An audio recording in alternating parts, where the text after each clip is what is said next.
जब त्रिभुज की भुजा को हम आगे बढ़ाते हैं, बाहर जो कोण बनता है बहिष्कोण पाते हैं। इसके मान के लिए पड़ोसी छोड़ देते हैं। ये इसका पड़ोसी कोण है और इसके दूर वाले हैं।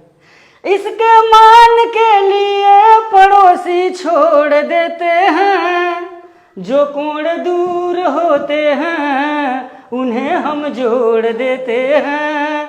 जो कोण दूर होते हैं उन्हें हम जोड़ देते हैं। कोई बात अगर कहा जाए, सीधे अगर कह दिया जाए तो उतना प्रभावी नहीं होता जी, लेकिन उसको अगर कविता के माध्यम से या संगीत के माध्यम से बता दिया जाता है, उसका ध्यानाकर्षण हो जाता है जी। और जिस मुद्दे पर, जिस टॉपिक पर ध्यानाकर्षित हो जाते हैं वो उनको समझ में आ जाता है। तो यहाँ एक त्रिभुज का बहिष्कोण है, ज्योमेट्री का एक टॉपिक है। ये त्रिभुज ABC है और इसकी भुजा को अगर हम आगे बढ़ा देते हैं, कोई भी भुजा, तो यहाँ बाहर जो कोण बनता है इसी को बहिष्कोण कहा जाता है, exterior angle of A triangle. इसके पास में जो कोण बनता है इसको छोड़ करके यह कोण और ये कोण, इन दोनों कोणों को जोड़ देते हैं तो बहिष्कोण आ जाता है। अगर सिद्ध करना चाहें तो मैं सिद्ध, अगर मान लीजिए यहाँ पर मैं नाम रख दूं angle 1, angle 2, angle 3 and angle 4, तो कोण 1 धन कोण 2 बराबर हो जाएगा 180 अंश, समीकरण नंबर 1। और ये भी हम जानते हैं कि किसी त्रिभुज के तीनों अंतः कोणों का योगफल 180 अंश होता है।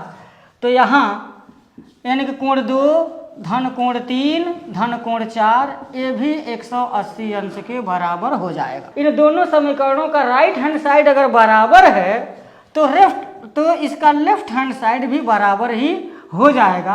अर्थात कोण 1 धन कोण 2 बराबर कोण 2 धन कोण 3 धन कोण 4, और कोण 2 से कोण 2 कैंसिल होगा तो कोण 1 बराबर कोण 3 धन कोण 4 हो जाएगा। ये जो बहिष्कोण आया है उसकी जो वैल्यू होगी वो त्रिभुज के इस कोण को छोड़ करके ये जो दूर वाले जो कोण हैं उन्हीं को हम जोड़ देंगे तो मान निकल जाएगा। थोड़ा सा इसमें गुनगुनाऊंगा।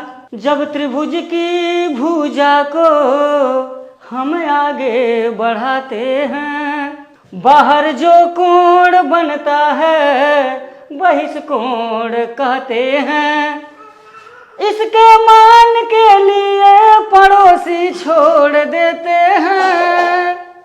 जो कोण दूर होते हैं उन्हें हम जोड़ देते हैं। चलेगा। बहुत बढ़िया है कि आप गाने के साथ साथ पढ़ाते भी हैं इसमें। जैसे इस तरीके से समझ जाते हैं इसको।